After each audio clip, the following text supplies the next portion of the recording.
Today we will finish looking at Daniel chapter 11 as a new king of the north comes on the scene and further prophecies which will occur before Christ's return.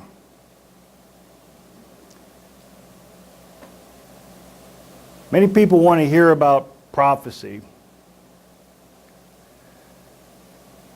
Sometimes prophecy can be really drawn out and a little bit long, so bear with all this. There is some interesting facts in here. Trust me, this was probably one of the most difficult things I've had to put together. And it's not an easy sermon to do, so I'm really taking some chances and risk here. But I will stick to what the Bible says and what our church believes. Today, we will continue on here and just to recap a little bit here on the fulfillment of verse 20, as mentioned last time, of Daniel 11. We will look at this again just before we get to this next verse, which is very crucial. So the Roman Senate decided to trade hostages. Therefore, they ordered Seleucus IV to send his son Demetrius, the heir to the throne, to Rome. In return, the Romans released Seleucus IV's younger brother, Antiochus IV. When released, Antiochus IV went to Athens. There were many rumors that thought that he was assassinated. He was not. In 175 BCE, after Demetrius was sent away to Rome, Seleucus IV was poisoned by his minister, Heliodorus, and some historians actually think that he desired the throne for himself, as you will see, but others believe that Antiochus IV was behind the murder, which wouldn't be a surprise either. So Seleucus' young son, which was another Antiochus, he was only age 5. He was put on the throne in his place. However, this minister, Heliodorus, was actual power behind the throne. And that brings us up to where we're going to continue on in verse 21. And we're going to be speaking about Antiochus IV. Now, Daniel 11, chapter 11, and verse 21 through 35, these verses speak of the infamous Antiochus IV, also known as Epiphanes, which means God manifest. So starting in verse 21, and in his place shall arise a vile person, to whom they will not give the honor of royalty, but he shall come in peaceably and seize the kingdom by intrigue. So with Seleucus IV dead, the rightful heir of the throne was young Demetrius. However, he was no longer available, having been sent to Rome as a hostage. So at the time of the murder of Antiochus IV was in Athens. However, when he heard of this, when Antiochus heard about this, his brother's death, he quickly sailed to Pergamum. Once there, he sought the help of Eumenes II. He was the king of Pergamum. And by flattering this king and his brother, he received their support and backing. So Antiochus Epiphanes, he arrived in Seleucia with a powerful ally. He thwarted Heliodorus' designs for the throne, and he became the co-regent protector of Seleucus IV's infant son, which was also named Antiochus. He was only 5 years old. In 170 BCE, the younger Antiochus was murdered, while Antiochus IV was conveniently absent, paving the way for him to take sole possession of the throne. Verse 22. With the force of the flood, they shall be swept away from before him and be broken, and also the prince of the covenant. Because of his ability to charm people and ally himself with them, Antiochus Epiphanes was able to overcome all kinds of threats to his throne. The Prince of the Covenant here is a reference to the Jewish high priest,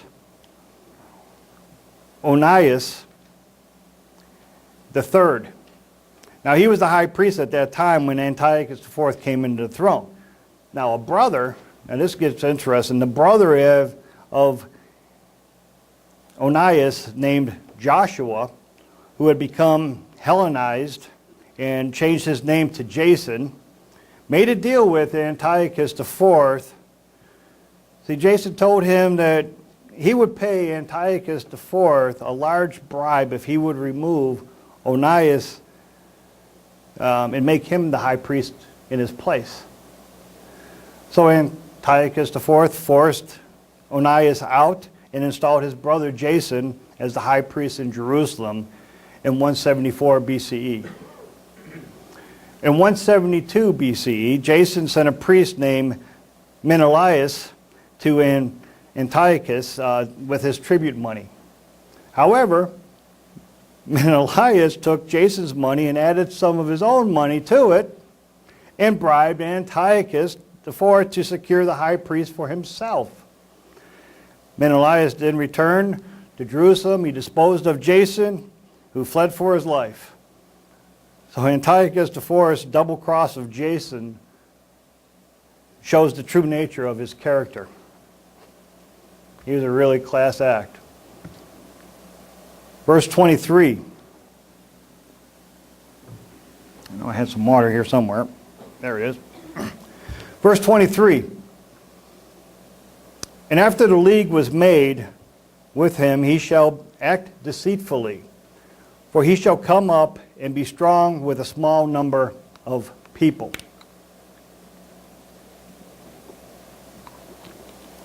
Once again, the king of the north set his sights on the kingdom of the south. In Egypt, a 14-year-old Ptolemy VI Philometor had become king. He was the nephew of Antiochus IV, his mother being Cleopatra I, which was Antiochus IV's sister. Big family bunch here.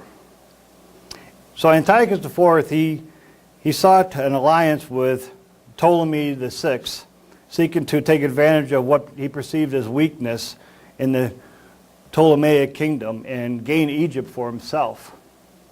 He moved through Syria into Judea into Egypt with a very small army, so as not to arouse suspicion of his true motive, and seized Egypt.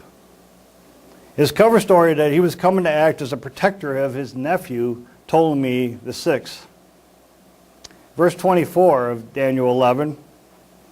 He shall enter peaceably even into the richest places of the province. He shall do what his fathers have not done, nor his forefathers. He shall disperse among them plunder, spoil, and riches. And he shall devise his plans against the strongholds, but only for a time. So Antiochus IV pursued a novel plan for gaining the Egyptian-controlled provinces. He moved into parts of the kingdom that were the richest. Then he did something no other Seleucid king had done before. Antiochus IV spread around some of the spoils of his war campaigns to secure loyalty of the people. The historic book of 1 Maccabees states that he spent much on the public. It is even reported that he would go into the streets and throw money to the citizens that were there. However, this was only the beginning of Antiochus IV's plan. Using his cunning, he visited the Egyptian strongholds to find out what their power was. Verse 25, he shall stir up his power and his courage against the king of the south with a great army. And the king of the south shall be stirred up to battle with a very great and mighty army. But he shall not stand, for they shall devise plans against him. So in 170 BCE, when Antiochus IV felt secure about the state of his own kingdom, he decided to take Egypt by force in what came to be known as the Sixth Syrian War. He regarded Ptolemy VI as a weak ruler and therefore not capable of successfully waging war against him. Antiochus IV was able to move his army to the border of Egypt before he was met with the Egyptians at Pelusium, which is near the Nile Delta. The Egyptians had a large army arrayed against them there. So Antiochus, risking death by riding into the midst of the battle, he ordered the Egyptians to be taken alive instead of slain. By his policy, he gained Pelusium, and later he took the city of Memphis. Verse 26, yes, those who eat the portion of his delicacies shall destroy him. His army shall be swept away, and many shall fall down slain. So Ptolemy VI's army, although very large, it was not able to withstand against Antiochus. In large part, this was due to the intrigues of Antiochus, who corrupted several of the Egyptian ministers and officers. This was one of the main causes of the defeat of Ptolemy VI. Those who were in his confidence and possessed the secrets of the state betrayed him to Antiochus IV. For example, Ptolemy Macron, also called Ptolemy the son of Dorymenes, had been appointed by Ptolemy VI as governor of Cyprus. However, sensing the young king's weakness, he deserted to Antiochus IV, who made him governor of Colli, Syria, and also Phoenicia. Interesting things there, right? Verse 27. Both these kings' hearts have been bent on evil, and they shall speak lies at the same table. But it shall not prosper, for the end will still be at the appointed time. So after he took control of these two towns in Egypt, Antiochus IV set his sights on Alexandria. Due to the intrigues of Antiochus IV, mentioned here in verse 26, the Alexandrians had renounced their allegiance to Ptolemy VI and had made his younger brother, Ptolemy IV, Erigetes, king in his place. I hope you all brought your sheet that I handed out last week.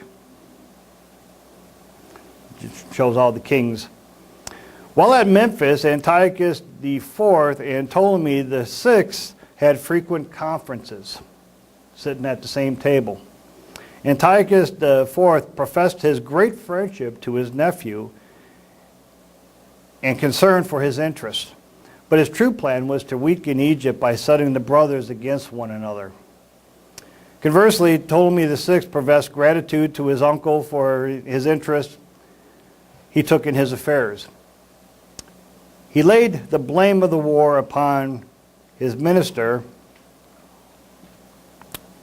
Ulaius, one of the guards or guardians that was appointed to watch over him after his father's death, as he was younger. All the while, Ptolemy VI sought to smooth things over with his brother Ptolemy VII, so that they could join forces against their deceitful uncle, Antiochus Epiphanes. Verse number 28 of Daniel 11. While returning to his land with great riches, his heart shall be moved against the holy covenant. So he shall do damage and return to his own land. Again, the reason why these kings of the north and south are very important is because Judea, Jerusalem, was right in the middle. Anytime that they engaged, they had to go through there. So while Antiochus IV was engaged in Egypt, there was a false rumor that arose in Judea that he had been killed. This prompted the disposed high priest Jason to raise up an army. Remember Jason? Now he raised up an army of 1,000 men, and he attacked Jerusalem. His army captured the city and forced the high priest Menelaus to take refuge in the Acra fortress in Jerusalem.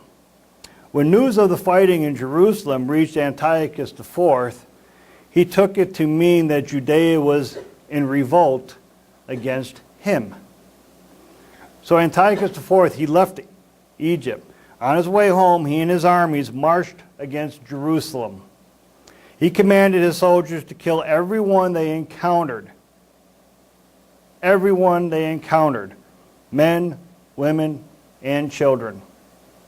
Within a space of 3 days, his forces had killed somewhere between 40 to 80,000 people. Between 40,000 and 80,000 people. A similar number were captured and sold into slavery. Not satisfied with the slaughter, Antiochus IV entered the temple and guided by Menelaus, took the holy vessels, including the golden altar, the menorah, the table for the showbread, the cups for drink offerings, the bowls, the golden censers, the curtain that separated the rest of the temple from the Holy of Holies. He took the curtain, the crowns, and the gold decoration that was on the front of the temple. He took all the silver and gold, as well as the hidden treasures which he found. After appointing the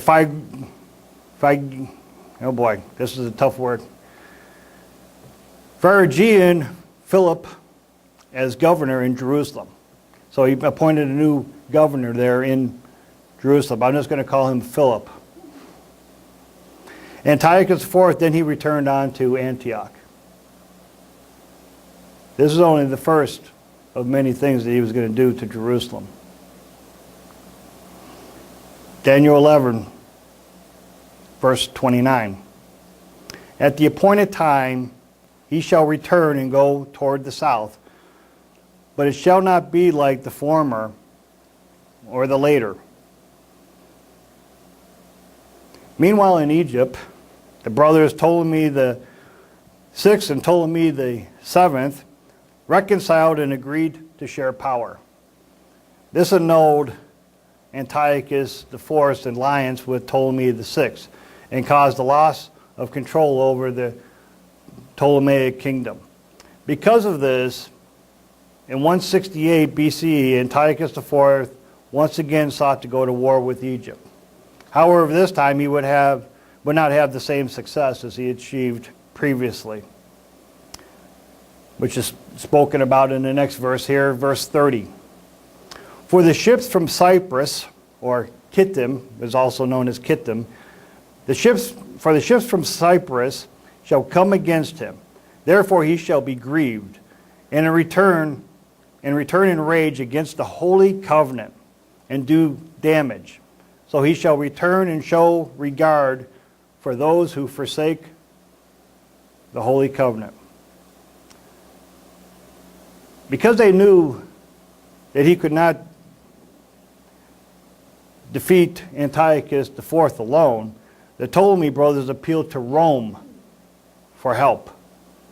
In order to check the threat of the Greek expansion, the Romans agreed to provide assistance. The ships from Kittim here refer to the ships which brought the Roman legions to Egypt in fulfillment of this defense pact. History being fulfilled. Prophecy being fulfilled. As Antiochus IV and his army marched toward Alexandria, they were met by 3 Roman senators led by Gaius Popilius Laenas.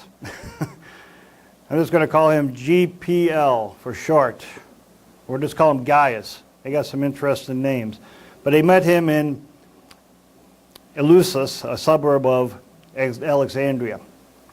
There, the Roman ambassador delivered to Antiochus IV the Senate demand that he withdraw from Egypt.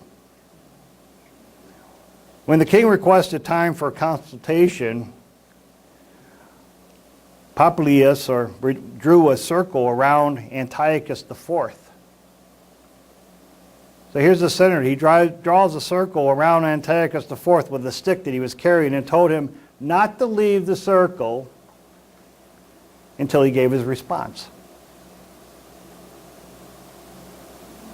I'm sure Antiochus was shaking in his boots. So the king of the north was astonished at this display of Roman arrogance. But after a brief time, he said that he would do all that the Romans demanded. On his return to Syria, Antiochus IV tried to ease the sting of the humiliation he had suffered at the hands of the Romans by taking out his frustrations on the Jews in Judea. His armies encircled Jerusalem and then attacked. All those Jews who resisted were executed. However, the pro-Hellenistic Jews who allied themselves with Antiochus IV were left unharmed. Verse 31. And the forces shall be mustered by him, and they shall defile the sanctuary fortress.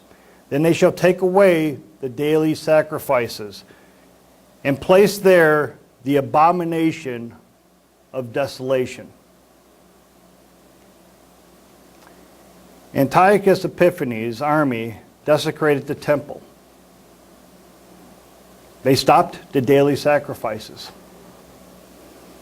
On the 15th of Kislev, which was in December of that year, Kislev is the Jewish month, in December of 168 BCE, the Syrians built a pagan altar over the altar of burnt offering in the temple and placed an image of Zeus Olympius upon it. 10 days later, on the 25th of Kislev, swine's flesh was offered on the altar of Zeus. Think about that for the Jews, what that meant. This was the abomination of desolation, setting up their pagan god, their main god Zeus, and then sacrificing swine.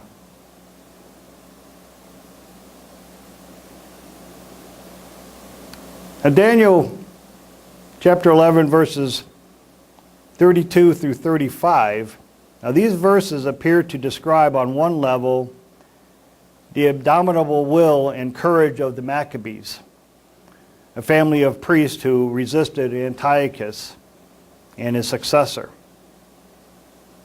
On another level, these verses could even refer to the New Testament church with their references to mighty works, persecution, and apostasy.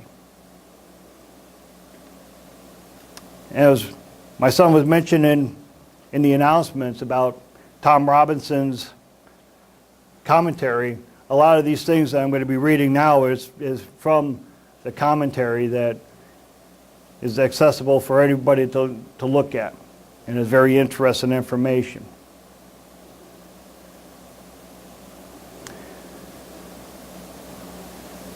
So starting with verse 32. Those who do wickedly against the covenant shall corrupt with flattery, but the people who know their God shall be strong and carry out great exploits. Now I did find a few other sources beside our commentary and some of our booklets that mention these things, which I'm also going to be interjecting here as well. So after venting his anger on the Jews and desecrating the temple, Antiochus IV decreed that his entire kingdom should become one people, each of them giving up their own customs. The other peoples under his rule accepted Antiochus IV's command.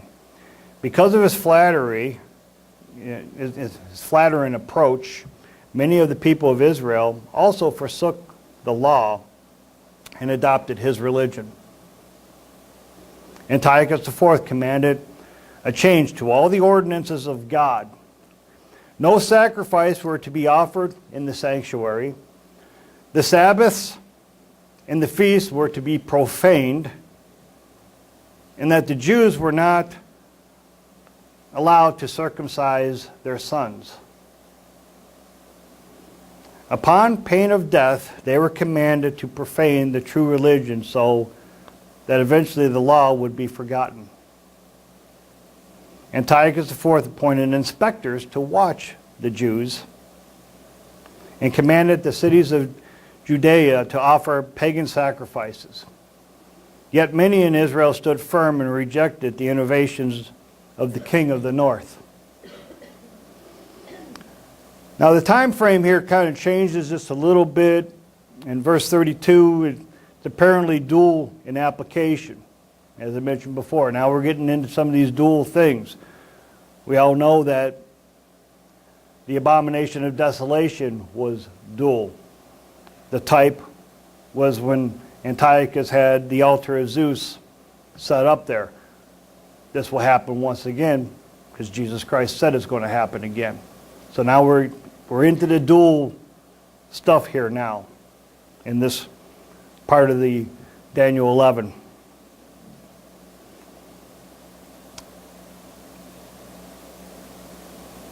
But what this is talking about is also, when it's talking about the people who know their God, the people who know their God, that key verse there, is referring to both the Maccabees and also the true Christians. So this dual meaning also serves to advance this story flow to the time of the New Testament Christians. So in Daniel chapter 11, verse 33, and those are the people who understand shall instruct many, yet for many days they shall fall by the sword and flame, by captivity and plundering.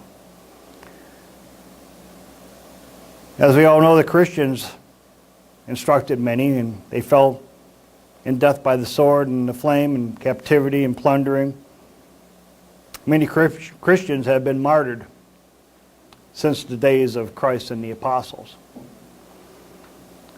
This also has a dual application referring to what Antiochus Epiphanes did to the Jews.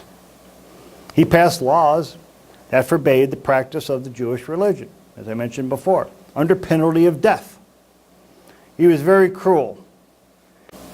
Daniel 11, chapter 11, verse 34. Now when they fall, they shall be aided with a little help, but many shall join with them by intrigue. Now as the historical book of Maccabees, the first Maccabees shows here, the decrees of Antiochus IV eventually led to a rebellion that was started by the priest Mattathias and his 5 sons, which included Judas Maccabee. He and his family had fled from Jerusalem to Modium when the Seleucid forces took the city. So there, Mattathias killed a Jew who was sacrificing according to Antiochus IV's command, as well as the king's officer who was forcing them to sacrifice. From this very first act of rebellion, a guerrilla war against the forces of Antiochus IV began. After the death of his father, Mattathias, in 167 BCE, Judas Maccabee defeated the large army of Antiochus Epiphanes' general, Apollonius. To make a long story short, because this was pretty long and I had to condense this down, there was a few battles back and forth with some of the generals. Antiochus IV, he left his general Lysias in charge of his son and half of his army, with instructions to attack and destroy Jerusalem and Judea, while he went to Persia to secure more funds for the war campaign. He went to Persia to pillage and steal to fund this war effort. So Lysias sent an army of 40,000 infantry and 7,000 cavalry and marched into Judea.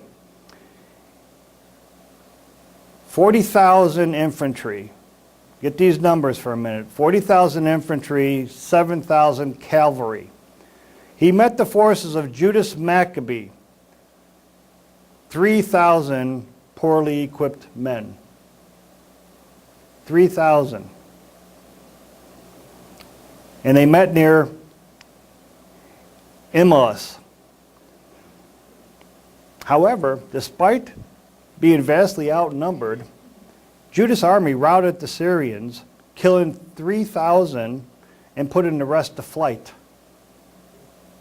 In 165 BCE, Lysias again sent the Syrian army, now numbering 60,000 infantrymen,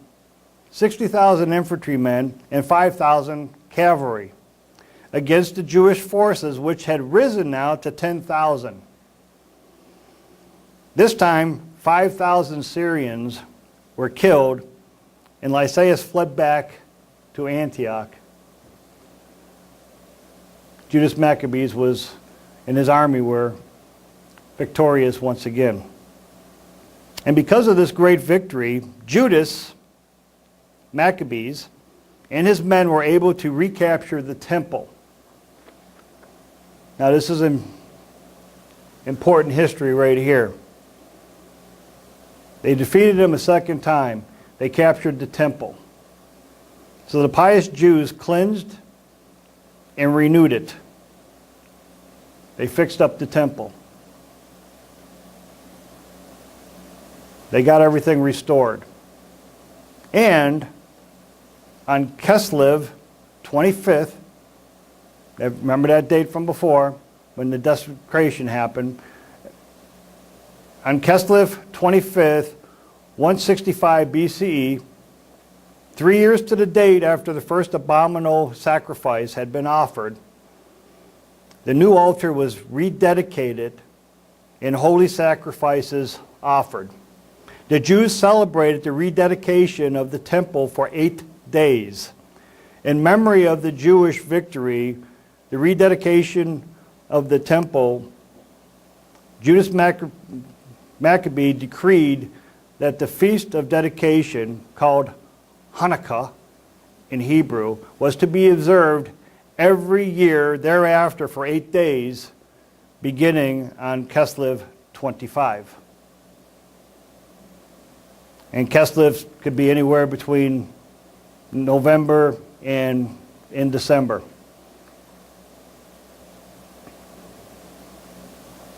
So that's why the Jews still celebrate Hanukkah.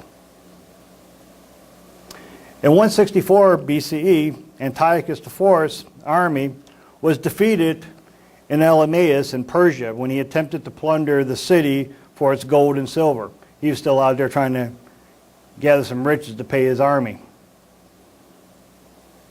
Soon thereafter, a messenger came from Antioch and notified him of the defeat of the army by Judas and the Jews. Terribly shaken by these events, he fell sick and became bedridden. Antiochus IV, Epiphanes, died shortly after that. A dual fulfillment applies with these verses here also to Christians, as they were aided by God's Spirit a little bit, providing the tremendous ability to remain steadfast in the face of martyrdom. However, part of that verse 34 again, the later part of it, is many believe that some false prophets started to enter into the church as well and started to teach and began the apostasy. And I'll give you two scriptures that you can jot down if you want to look at later. Acts 20, verses 29 and 30. And 2 Peter chapter 2, verses 1 through 3. On to Daniel 11:35. And some of those understandings shall fall, to refine them, purify them, and make them white, until the time of the end, because it is still for the appointed time. This process that began in Christ's day will continue until the time of his return, to refine the character of Christians and to make them spiritually white and pure. You can jot down Revelation chapter 6, verses 9 through 11. Also Revelation chapter 7, verse 14. Now we're getting into the end times here of Daniel 11. The four verses that follow in Daniel 11, verses 36 through 39, to appear to jump forward in time. As explained earlier, Daniel 11, verses 32 through 35, appear to concern the faithfulness of the Maccabees, who would not abandon God's laws for the pagan Greek ways. These are the same verses appear to be dual, as the group referred to in Daniel 11:35 continues to the end of time, meaning that God's faithful people in the New Testament church, His church, are included in this. Daniel 11, verse 36 continues the storyline, but at what point? Since Daniel 11:40 clearly advances the story to the end of, or the time of the end, it may be that the verses 36 through 39 apply to the whole history of the kingdom of the north from the time of the Maccabees and the beginnings of the New Testament church, continuing all the way up to the time of the end, just as verse 35 appears to extend the ancient times all the way up to the end time. And who was the king of the north during this period? In 65 BC, Seleucid Syrian was swallowed up by the Roman Empire. Therefore, the Roman Empire then became the kingdom of the north. Verses 36 through 38 appear to describe the actions of the Roman emperors and their successors, leading all the way up to the final leader of the end time, as we will see. While the duality of the prophecy serves to advance the time frame, Antiochus Epiphanes, himself being a type of this end-time ruler, we might wonder why there are such major jumps to the future. There are some scholars that believe that Herod the Great actually fulfilled some of these prophecies. And it's quite possible that he could have, but this might have only been a first fulfillment, and at the time of the end, a dual fulfillment of these prophecies will occur. So it is a possibility. I'm just putting that out there as information. But there's many historical changes here now. As stated before, in 65 BC, the Roman Empire defeated the Seleucid Syria, becoming the new king of the north.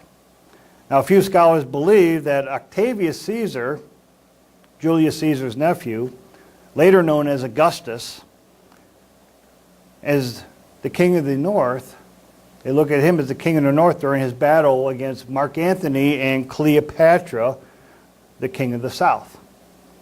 Again, this may be a duality in prophecy, that might be the case, but there is a future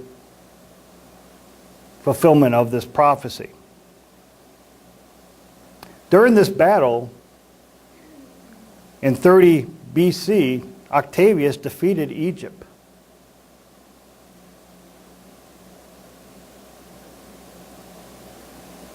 So, the king of the north and the king of the south now came under Roman rule.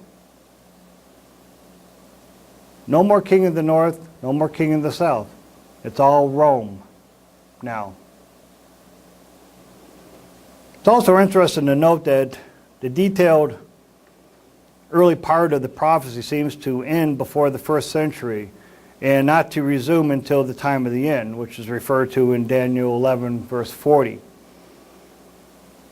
Why is there a gap of approximately 2,000 years between these verses? Perhaps because there was no Jewish nation in the Middle East during this time. Think about it. After 70 AD, when Jerusalem was destroyed, Judea was destroyed as well.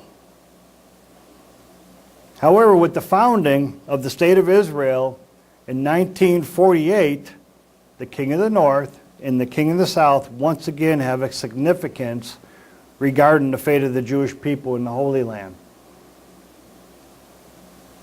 But for many years, there was no Jewish kingdom, so there was no King of the North and King of the South. But now the state is there again. End-time prophecy could not be fulfilled without the restoration of the Jews to their homeland. In the Old Testament prophetic book of Zechariah, we read that Jerusalem and Judah, the Jews consistent of the modern state of Israel, are at the center of the world conflict immediately before Christ's return.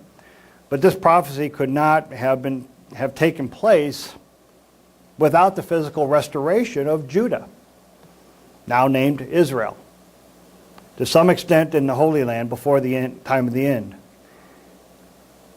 You want to turn to Zechariah, and we will come back to Daniel 11. In Zechariah chapter 14, starting in verse 3, we see this prophecy about Christ's second coming. Then the Eternal will go forth and fight against those nations, as he fights in the day of battle. And in that day his feet will stand on the Mount of Olives, which faces Jerusalem on the east. And the Mount of Olives shall be split in two from the east to west, making a very large valley. Half of the mountain shall move toward the north, and half of it toward the south. Then you shall flee through my mountain valley. Clearly, this prophecy is still for the future. The preceding verses show that the reason the people need to flee is because Jerusalem will once again be the scene of great turmoil. You go back to verse 2 of Zechariah 14. For I will gather all the nations to battle against Jerusalem. The city shall be taken, the houses rifled, and the women ravished. Half of the city shall go into captivity, but the remnant of the people shall not be cut off from the city. Now previously, Zechariah recorded these words here from God in Zechariah chapter 12, verse 2 and 3. Behold, I will make Jerusalem a cup of drunkenness to all the surrounding peoples, when they lay siege to Judah and Jerusalem. And it shall happen in that day that I will make Jerusalem a very heavy stone for all peoples. All who would heave it away will surely be cut in pieces, though all the nations of the earth are gathered against it.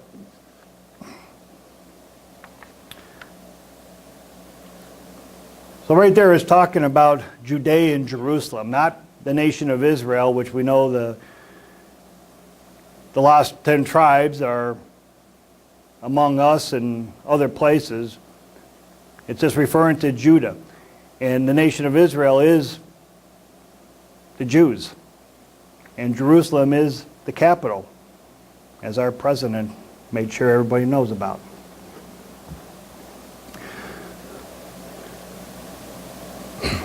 So back to Daniel 11. Now verses 40 through 45 details event of the end times, where the European beast power of the north is ultimately brought to his end at Christ's return. Now the struggle continues because Judah, as I said, is present once again in the Holy Land. And the kings of the north and the kings of the south of Jerusalem can now exist again, since the Jews have created the state of Israel. We can now understand more clearly why the struggle between the king of the north and the king of the south resumes at the time of the end, as Daniel says, at the time of the end. The verse continues to describe how the king of the south shall attack him, the king of the north, and the king of the north shall come against him like a whirlwind with chariots, horsemen, and with many ships, all symbols of military action. And he shall enter the countries, overwhelm them, and pass through. That's verse 40. Clearly, at the time of the end, another round of great turmoil will engulf the Middle East. Only this time it will be far worse than anything we've ever seen before. The fulfillment of this prophecy would not be possible until the fall of the Ottoman Empire and the division of those Arab territories that were part of it that broke off into the various nations of the Middle East today. After World War I, there was a few treaties that were signed dissolving the Ottoman Empire. They only retained Turkey, and the other Arab states came under the control of the British, the French, and some of the other allies. Great Britain had control of Palestine, and they allowed Jewish settlers to move into Palestine. This would eventually result in the nation of Israel forming 20-some years later. So who are the kings of the north and south now? Because they were gone. Rome swallowed up both to become the kingdom of the north and the south thereafter. We also know that ancient Rome fell. However, the key to understanding this passage is to realize that the center of the prophecy is the Holy Land and Jerusalem, the historic land that was given to the children of Israel. The kings refer to our powerful leaders that will come from regions to the north and to the south and vie for the control of this area, trampling all over Judah in the process. A century ago, no one could have understood many of the prophecies that are relating to this part of the world because of the Ottoman Empire. It ruled over all these places.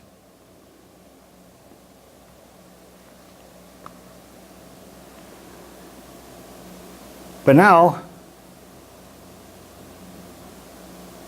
all these Arab states, they got their different independences from Britain and from the French.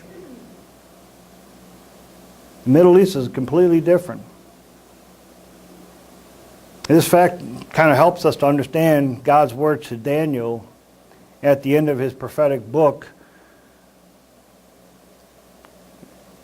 Daniel chapter 12, verse 9, God says, "Go your way, Daniel, for the words are closed up and sealed to the end, or until the time of the end." It would have been impossible for Daniel, living in the 6th century BC, to have understood the astounding changes that would lead up to today's complex Middle East situation. As we see things changing all the time, and very quickly. It doesn't take very long for things to happen. And because of that, we still really cannot truly say for sure what the two identities are. It's still working its way out. But the Bible does help us to understand what to expect as we read in the prophetic books of Daniel and Revelation. That another global superpower will arise at the end of this age. It's the time of the end. Daniel 11, verses 40 and 41, I'm going to read them together. "At the time of the end, the king of the south shall attack him, and the king of the north shall come against him like a whirlwind with chariots, horsemen, and many ships. And he shall enter the countries, overwhelming them, and pass through. He shall also enter the glorious land, and many countries shall be overthrown. But these shall escape from his hand: Edom, Moab, and the prominent people of Ammon." Now this passage tells us that this king of the north, which will likely be a revival of the Roman Empire, the fourth kingdom that it was spoken about in Daniel chapter 2 and Daniel chapter 7, as well as in Revelation chapter 17. This revival of the Roman Empire will successfully counterattack the king of the south. Verses 41 through 43 indicate that in the process he will enter the glorious land, the Holy Land, Jerusalem. And he will gain control over and have power over the treasures of gold and silver and over the precious things of Egypt. This final resurrection of the Roman Empire, like the original empire, will be centered in Europe. It appears that we can see today in its embryonic form the European Union. We do not know what this final configuration is going to look like and what nations will be part of it. But time will tell us. We're watching it right now. I find it interesting today's headlines with Brexit. The UK is leaving this group of nations. And our president is actually encouraging or demanding that these NATO nations take care of themselves and contribute more. This may lead them or force them to build a stronger military, one that can be used by the beast-powered final revival to be the next world superpower. Most people don't think about that. When you see the headlines, they go, oh, he's being bad, or, you know. But this is all part of God's plan.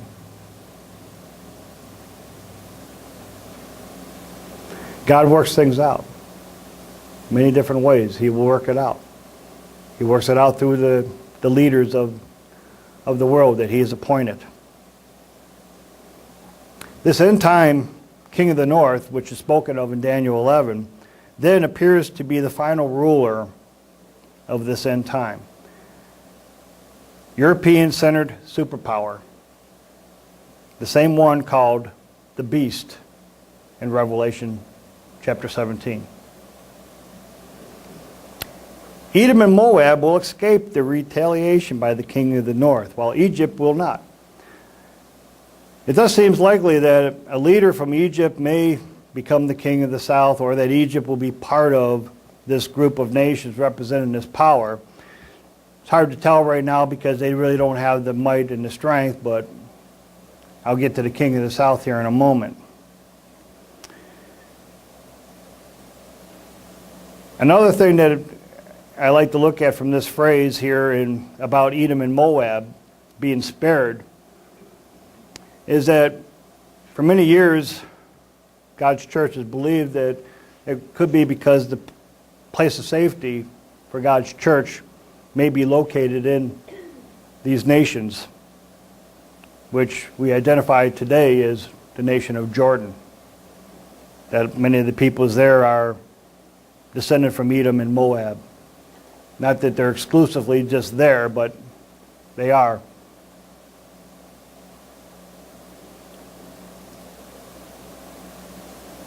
Final king of the south. As for the identity for the king of the south, we know that the Ptolemaic rulers from Egypt came to an end a long time ago. Yet there appears that Egypt, again, because it's mentioned, might once again be either the king of the south or aligned with other nations representing this power that will exist at the time of the end before Christ's return. In verse 43, it mentions Egypt. Now, Egypt and other Arab nations that rose up in this last century may configure themselves into a united group of nations. The dream of the Arab peoples is for Arab unity. The warring tribes of Arabia were actually first united by the Prophet Muhammad through a new religion, Islam. Many people have been trying to do that since. For a time after the 1952 revolution in Egypt, President Nasser was the inspiration for Arab unity, and many thought he would bring it about. And more recently, Iraq's Saddam Hussein thought the same way, desiring to unite the Arab world against the United States and Israel. We have seen a few Arab leaders rise and fall trying to unite all the Arabs.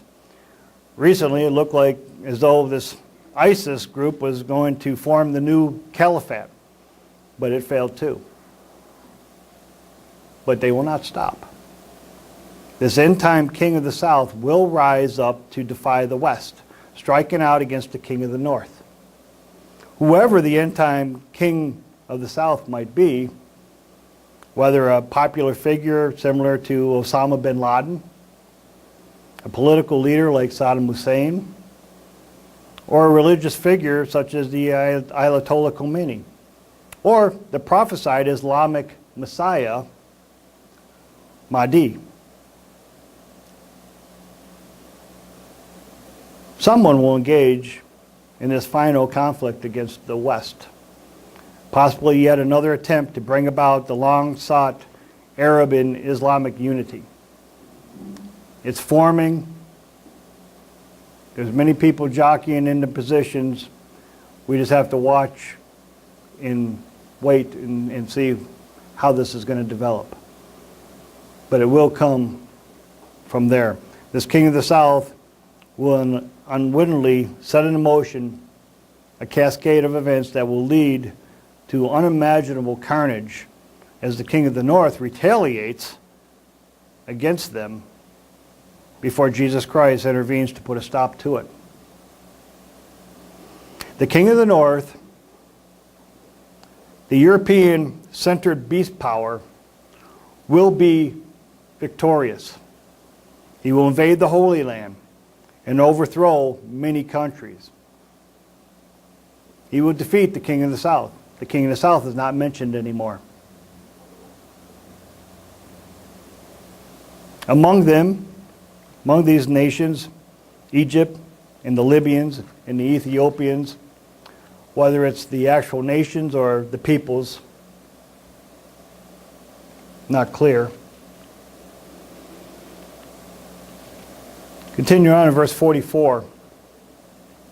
However, news from the east and the north shall trouble him, and he shall go out with great fury to destroy and annihilate many. Daniel 11:44. Threatened by a major foreign military presence that's invaded North Africa and modern-day Israel, a military force combines to fight against it. Where does this great army come from? Well, it plainly says from the north and from the east. Looking at today's current nations, it looks like these would include Russia and China, two major world powers that often share a common interest, along with their allies and other nations from the Far East. See, a threat to the Persian Gulf oil supplies, real or imagined, could provoke such an action by these nations. China, with its population of 1.3 billion people, could certainly field a massive military force. You know, that 2 million man army that's mentioned in Revelation. And with Russia's weapon technology, it makes for a very formidable military power to be coming against this king of the north. And whatever is left of the king of the south's Islamic forces may also join with them, as well as some other nations. After all, this is the setting for the stage for Armageddon. Ultimately, Revelation chapter 16, verse 14 tells us that the kings of the whole world will be gathered to the Middle East for this final battle. So it ain't Russia and China alone. They're going to have some allies. There's a lot of other Arab states. You got Uzbekistan and all the other stands that are all Islamic. I'm not going to mention them all. You know, Afghanistan, Pakistan. There's a lot of Islamic peoples in India, even though it's mostly Hindu, but there's a lot there. They could join forces with China and Russia. But it seems likely that all these aforementioned Eastern powers will be engaged at some point. Virtually all remaining military forces apparently will be drawn into this final maelstrom of destruction to some degree, just as it happened in the two great world wars of the 20th century.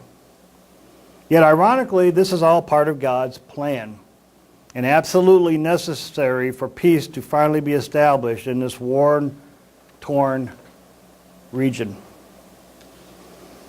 Daniel 11:45. And he shall plant the tents of his palace between the seas and the glorious mountain. Yet he shall come to his end, and no one will help him. Eventually, the beast will set up camp in Jerusalem, and all the nations that gathered at Megiddo will come at him in Jerusalem for this final battle. All this maneuvering, destruction, and devastation, taking the lives of at least a third of all the peoples of the world. And this is the prelude to Jesus Christ's second coming. He must return to save mankind from this final conflict that otherwise would leave no human survivors. As he said of the time immediately preceding his return to earth, unless those days were shortened, no flesh would be saved. Matthew 24, verse 22. But at his return, the peoples of the world will not automatically accept him. I kind of compare that to the peoples of this nation here. Not my president, not my leader. Can you imagine? Not my God, not my king, saying that about Jesus Christ. I can see that happening. The beast and his followers will fight against him, will wage war with Jesus Christ as he returns, will wage war against us as we return with Jesus Christ. It's Revelation 17, verse 14. Jesus Christ will prevail and set up the kingdom of God right here on earth. These end times prophecies will occur just as the previous prophecies of Daniel did. We may not know all the details yet, brethren, which is why we must be alert